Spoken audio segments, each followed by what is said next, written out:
Okay, so the next talk is by Matthew Conder from the University of Auckland, and he's going to be talking about discrete two-generator subgroups of PSL₂ over non-Archimedean local fields. Thanks very much for the introduction, Max. And so as I was mentioning before, this is sort of related to work I was doing in my PhD, but it's work I've started with my colleague Jeroen at the University of Auckland. We started it about a year ago and ran into some trouble quite quickly, but managed to solve that fairly recently. And we posted a sort of paper on this on arXiv earlier this week. If anyone's interested to have a read of further details of that. Okay, so I'll start with a bit of background about why we got interested in this problem in the first place. So a motivating question comes from the study of Kleinian groups, which are discrete subgroups of PSL₂C. And so still a completely open question that hasn't been determined for every two-generator subgroup is take two matrices, well, two elements of PSL₂C, is the subgroup they generate a discrete group.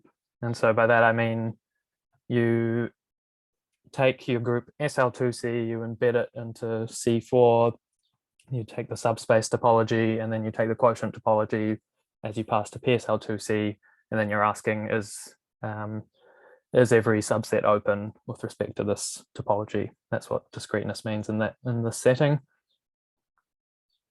And so an example which a lot is known about, but also a lot is still unknown as well, is the following class of two-generator subgroups. So take some complex number rho and look at the two-generator subgroup of PSL₂C generated by the elements represented by these two matrices in SL₂C. So you've got ones along the diagonals, and then 1 in the top right corner and 0 in the bottom left corner for the first matrix, and then basically the opposite for the second matrix, but you've got a row in the bottom left corner instead. Clearly, if rho is a Gaussian integer, then this subgroup is discrete. All your sort of entries of any element of this group are far enough apart for them to be discrete with respect to the topology I spoke about. And then the second statement takes a bit more work to see. You have to investigate the action of PSL₂C by isometries on hyperbolic 3 space. But it's shown that this two-generator subgroup is discrete and free whenever rho lies in the Rayleigh slice. And I've put a picture of the Rayleigh slice here. It's everything sort of in the exterior of this region in the middle here. So all this pretty colored stuff is the Rayleigh slice, and any value of rho in there, your group G rho is discrete and also free. But in this sort of white space, there's still a lot of open questions for values of rho inside here. What's known? Do they generate free groups or discrete groups, or groups which are not free, not discrete, so on. Anyway, the point of this is that you can classify some groups as discrete, some two-generator subgroups of PSL₂ over some field as discrete by using the action of this group by isometries on some structure.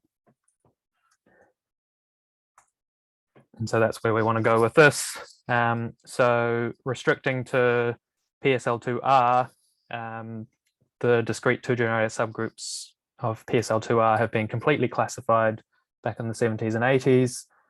And I'm not going to go through the details of this due to time, but this is sort of what we're trying to mimic here, and we'll do a sort of similar classification in our setting, which I'll speak about on the next slide.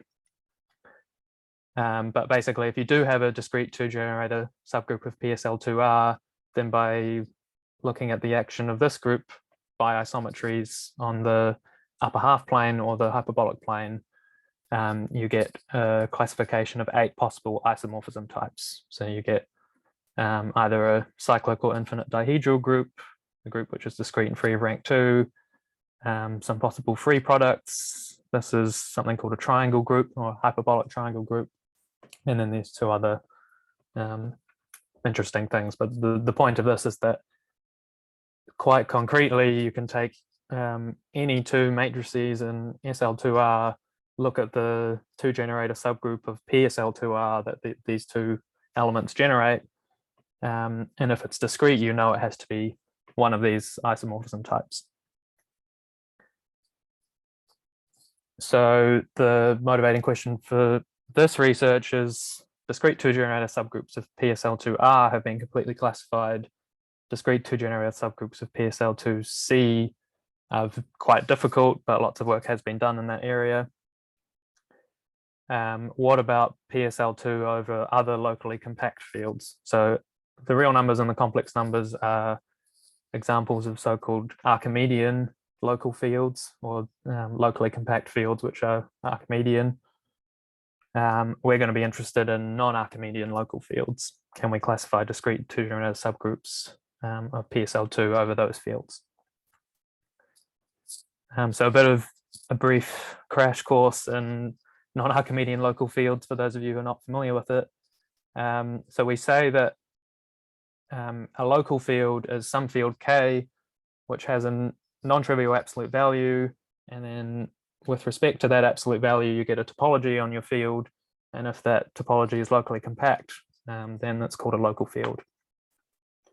And I mentioned that the real numbers and the complex numbers are examples of Archimedean local fields. It can be shown they're the only Archimedean local fields.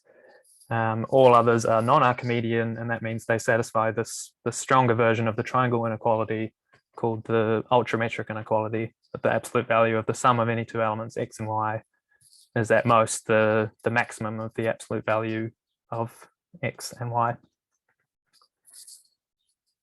So this is one definition of what a non-Archimedean local field is. There's an equivalent definition which says that it's some field K which is complete with respect to some absolute value, and it has this map called a discrete valuation. And so essentially what this is it's a homomorphism from all non-zero elements of the field to the integers, and it also sends 0 to infinity, and it satisfies a slightly different version of the ultrametric inequality, where sort of the inequality is round the other way and max gets replaced by min. I'm brushing a lot of details under the rug here, but the point is there's sort of two equivalent conditions, or two equivalent definitions of what a non-Archimedean local field is. The key thing is that every non-Archimedean local field has this discrete valuation. So it's a map which assigns every element of the field some integer value, or possibly infinity if the element of the field you started with is 0. And then every non-Archimedean local field also has a finite residue field, which is the quotient of all elements with non-negative valuation by all the elements with positive valuation. So that's a lot of detail and it's probably quite confusing. So just think of a non-Archimedean local field as the p-adic numbers, if you're familiar with that. If you're not, I'll define it here anyway, but you take some prime p, and then for every rational number, you basically factorize out p from your denominator and your numerator. And the p-adic valuation of that rational number x is the power of p that you've factored out once you've brought it out of the numerator and the denominator. From this valuation, the p-adic valuation, you can define a non-Archimedean absolute value on the rationals. And if you take the completion of Q with respect to this non-Archimedean absolute value, you get the field of p-adic numbers. So it's a classic example of a non-Archimedean local field. And the corresponding residue field is just the finite field of p elements, which is quite nice. Okay. Any questions at this point? All right. So throughout the talk, we're going to fix a non-Archimedean local field K with valuation V. And so you, as I said, you can just think of this as the p-adic numbers, if you like, with the p-adic valuation. The residue field is some finite field So it's of size p to the r for some prime p. And we'll denote that size by q. And there's a q plus one infinite, or sorry, an infinite q plus one regular tree called the Brouwer-Tietz tree. Won't go into the construction of this, but the group PSL₂ over any non-Archimedean local field acts by isometries, meaning it preserves distances between vertices on this Brouwer-Tietz tree. And so here I've got a picture of the Brouwer-Tietz tree for a non-Archimedean local field with finite residue field F2. So it's got, this residue field has two elements. So Q is equal to 2, so it will be a 3 regular tree. You can see that every vertex has exactly 3 neighbors, and this goes on to infinity in every direction. And so this tree is quite nice. There's a lot of symmetry, and what we're going to do is sort of exploit nice properties of this tree to tell us things about subgroups of PSL₂K. So in particular, any isometry of a tree T, you can compute its translation length, so long as that isometry doesn't act with inversions, so it doesn't swap to adjacent vertices, but that's fine in this setting. And so the translation length is just the minimum distance that this isometry G moves any vertex of your tree. And based on the translation length, you can classify each isometry as either elliptic, meaning the translation length is 0 and it fixes a vertex of your tree. And throughout this talk, we'll use fix of G to denote the subtree of T, which is fixed by this elliptic isometry G. And if it's not elliptic, then it's hyperbolic. And hyperbolic isometries have a translation axis, which they translate along by sort of an amount equal to the translation length. It's quite intuitive, and it's very well understood that any isometry of a tree is one of these two things, and you can take any vertex on the tree, and if you know the fixed point set or the axis, you can figure out where the isometry maps that vertex to. So in our setting, we're interested in elements of PSL₂K. And so a result of Morgan and Shalen from 1984 tells us precisely how to compute translation lengths on the Brouwer-Tietz tree. So you take some element A of PSL₂K, you take either of the representative matrices in SL₂K, compute the valuation of the trace of that matrix, and the translation length of the corresponding element in PSL₂K is -2 times the minimum of either 0 or this valuation of the trace. And so in particular, you'll see from this that every translation length is either 0 or in positive even integer. Okay, so going back to our problem, we're interested in 2 generator subgroups of PSL₂K and when they're discrete. And so this is sort of the key theorem we've come up with that helps us get there, and it's quite general, and it applies for any 2 generator group acting by isometries on any tree. And in fact, there's a version of it which applies for isometries, any 2 generator group acting by isometries on a lambda tree, but I won't go into details about that today. So the point is you take your 2 generator group acting by isometries on some tree, then you play around with your generators a little bit by applying a translation length minimizing procedure. And so by that, I just mean you sort of adjust your generators in a nice way so that essentially the sum of translation lengths of the 2 of them is as small as possible. So you might replace one of them by a product of, like you might replace B by AB or something like that. Anyway, the point is, after some finite process, you can find 2 generators A and B for your 2 generator group such that one of the following 4 things holds. So this first one is quite obvious. If your 2 elements A and B that you end up with are both elliptic and they both fix the same vertex, then your whole group has to also fix that vertex. So your group fixes some vertex of T. The second case is when either your two generators are both elliptic with disjoint fixed point sets, or one of them is elliptic, one of them is hyperbolic, and the intersection between the fixed point set of the elliptic one and the axis of the hyperbolic one is sufficiently small, or they're both hyperbolic and this intersection between the axes is also sufficiently small. And in either of those cases, you get a free product between the subgroup generated by A and the subgroup generated by B. So well, one is pretty straightforward to see. Two is fairly well known. So we're not sort of claiming any of 1, 2, and 3 are new. It's sort of 4 that's the more interesting one.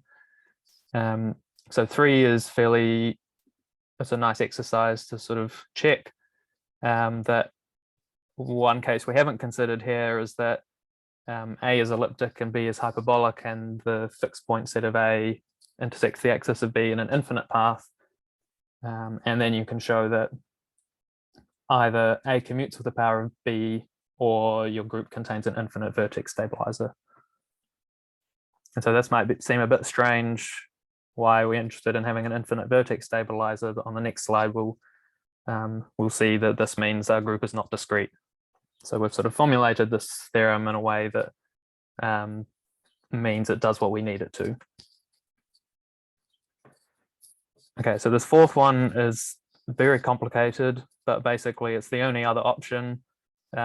We've sort of ruled out but applying this translation link minimizing procedure rules out the case where you have two hyperbolics with a large overlap. We've ruled out the case where you've got two hyperbolics with a small overlap.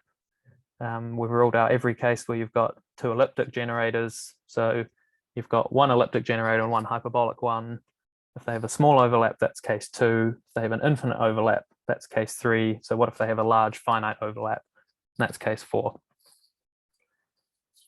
And so if they have this large finite overlap, then we define this group G0, defined by conjugates of A by appropriate powers of B, depending on what the length of this overlap is. And either we've got sort of 3 conclusions here. So either you can apply a combination theorem to show that your group is a H&N extension of this group G0, or if it's not an H&N extension, then one of 2 things can occur. So either you contain a subgroup which fixes at least 2 vertices, and this other condition, for this talk, the most important thing is that it fixes at least 2 vertices, or your overlap is precisely a multiple of the translation length of the hyperbolic element, and there's an element G which is kind of a reflection. So this intersection between the fixed point set of your elliptic and the axis of your hyperbolic element has a terminal vertex, meaning the sort of final one in terms of the translation direction of B. And this third thing is saying, if you look at that terminal vertex and you translate along by B, then there's an element G which sort of reflects by to B inverse y. So it's kind of starting to look like a reflection about this point y. And it turns out that if case 3 occurs in certain situations, then you do in fact have this reflection. And then we can use that to classify our groups. Okay. So as I said, we have this big list of sort of 4 cases, but why have we sort of designed it this way? Why do we care about infinite vertex stabilizers? Well, there's a nice result of Cato from 2005, which says that for any subgroup of PSL₂ K being our non-archimedean local field, if that subgroup is discrete, then every vertex stabilizer is finite. And on the other hand, if you can find a finite vertex stabilizer, then your group is discrete. So there's sort of two conditions there for discreteness, one necessary and one sufficient. For the purposes of this talk, we're going to be interested in the first one, but we do also use the second one in our paper. Okay, so going back to trying to answer our question, we have a 2-generator subgroup of PSL₂K, and let's suppose it's discrete. So by Cato, we know that every vertex stabilizer has to be finite with respect to the action on the Broussard-Dietz tree. And in particular, remember, we have these elliptic elements which fix a vertex. And so if that elliptic element has infinite order, then this condition is immediately violated. So you can't have any infinite order elliptic elements. So our key theorem, the first case was that G fixes a vertex, some vertex say Y, and if G is the stabilizer subgroup of that vertex Y, then by Cato this has to be a finite group. So that's easy to classify. Our second case, we knew that G was a free product of the group generated by A and the group generated by B, and I've just said that neither A nor B can be infinite order elliptic elements. So either they're both hyperbolic and you get a free group, or one is elliptic of finite order and you get a free product of a cyclic group and the integers, or they're both elliptic of finite order and you get a free product of 2 finite cyclic groups. And then key theorem 3 was saying that either A commutes with the power of B, or you have an infinite vertex stabilizer, but we can't have an infinite vertex stabilizer, so A has to commute with the power of B, and by doing a bit of matrix manipulation stuff, you can show that A and B commute, so you in fact do get a direct product. So these are fairly straightforward, and as I had said before, some of this is somewhat well known. It's the fourth one, which is the complicated thing, and this is where all the work is, and I'm going to be brushing a lot of things under the rug here because there's a lot of work involved and a lot of detail. But essentially we show that if we're in case 4, where you have G is generated by an elliptic element and a hyperbolic element whose overlap between the fixed point set and the axis is large but finite, what we show is that if either we're working over the p-adic numbers, or if our group doesn't contain any elements of order p, where p is the characteristic of the residue field, then the only option is that this overlap between the fixed point set and the axis has length exactly equal to the translation length. So that's quite restrictive. That's some large finite overlap, but we in fact show it's only got one possibility for what it could be. Moreover, this group G0 is, because we now know what the overlap is, this G0 is generated by A and B inverse. That has to be finite. And there's, for any finite subgroup of PSL₂K, which doesn't contain elements of order P, it's pretty well known that such a subgroup is either cyclic, dihedral, the alternating group A4, the symmetric group S4, or the alternating group A5. And so using these two conditions, we can show that this subcase II doesn't occur. So in fact, what we end up showing is that any non-abelian subgroup of G can't fix more than one vertex. And so subcase 2 of key theorem 4 was saying that you have some subgroup fixing at least 2 vertices, so that can't happen in our discrete group. And then in subcase 3, I vaguely mentioned this before, we have some element G. It's looking like it's a reflection about this terminal vertex Y. Turns out it is a reflection, and you can use that to show that you get an amalgamated free product of G0 and this group, which turns out to be a dihedral group over the cyclic subgroup generated by A. And so running out of a little bit of time here, but basically this summarizes our result. So if you do have a discrete 2-generator subgroup of PSL₂K, which either contains no elements of order P, or K is the p-adic numbers, then either your group is finite, and it's well known what possibilities that finite group could be. It's discrete and free of rank 2, or it's one of these free products, or it's an H&N extension of either a dihedral group of odd type or A4, or it's one of the following 5 amalgamated free products. So our theorem plus this result of Cato basically implies all of this. And throughout here, I've got some N's and M's, and these depend on Q, the size of the residue field.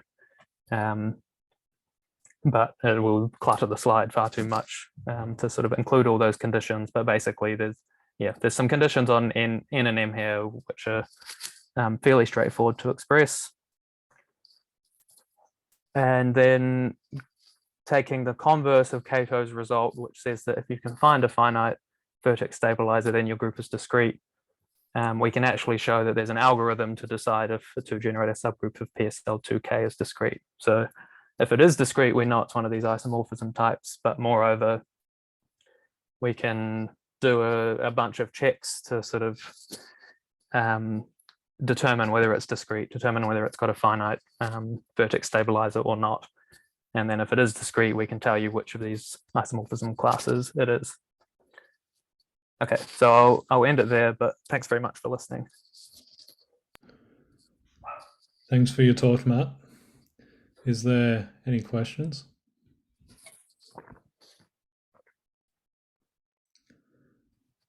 I had one question myself, and I was wondering if, for instance, you have like a semi-simple or reductive algebraic group over a local field, then that acts on its Brouillard-Titz building. And I was wondering if like some of your results or techniques can be generalized to understand 2-generator subgroups of more general algebraic groups. Yeah, so that's a good question. One of the key things I've sort of brushed under the rug here is something we call the fixed point power property. And basically, because we're working over matrices of determinant 1, but yeah, because we're restricting to special linear groups, we get this thing called the fixed point power property, that if you have an elliptic isometry, then it's got exactly the same fixed point set as all its powers, all its non-trivial powers. And that fails as soon as you contain, as soon as you get an element of order P, that property fails. And then I think as soon as you move to things of, well, we don't actually know whether it fails or not, but then I imagine as soon as you remove the determinant 1 property, things become a bit more complicated. So one of the nice things in our setting is that any finite order elliptic element, its fixed point set is either a single vertex, 2 adjacent vertices, or a sort of bi-infinite line in your tree. But if you make things more general, you could get a sort of a thickened bi-infinite line in your tree. So sort of you have a central line, and then you can go a certain radius from that line, or you can get fixed point sets that are arbitrarily large balls. And then our analysis kind of falls apart and we don't really know what to do from there. So that was what I think on slide 11 would have been like, well, yeah, what can we do more generally when our fixed point sets are not quite as nice? And so that's, yeah, something we're interested in doing next, but at the moment, not sure how to proceed with that. And you mentioned this something about lambda trees. Is that kind of somewhat in the same direction of looking at so well, the lambda tree was mainly just in the sense that we cooked up this theorem for our setting, but then we realized we weren't actually using anything specific about the Brouillard-Titz tree. And basically we're just applying combination theorems, Klein's combination theorem. And so this works for any 2-generator subgroup of which acts by isometries on a tree, but also for any 2-generator subgroup which acts by isometries on a lambda tree as well.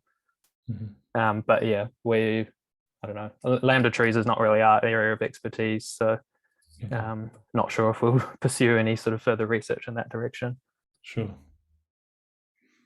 Okay, thank you. Cheers, Max. Thank you. And is there any other questions? Okay, well, let's thank Matt for his talk again.